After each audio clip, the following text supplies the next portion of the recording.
Good night, teacher. Daily activities of Carolina Womb. Daily activities at home.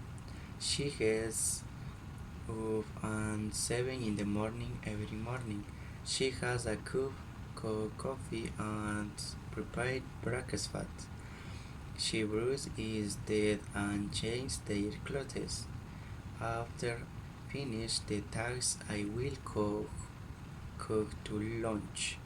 She turns off the computers and is ready for class. In my house, she usually prepares dinner.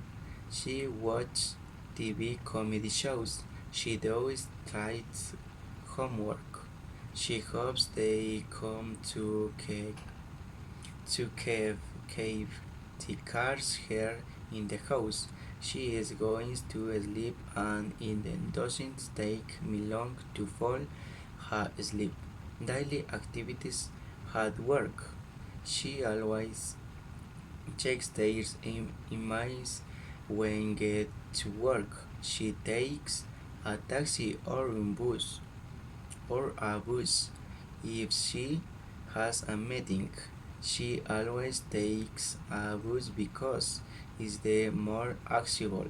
She usually works on the computers every during the morning. She has lunch in the afternoon. Other daily activities. She exercises the late times a week. She swims once in a week. Thank you, teacher.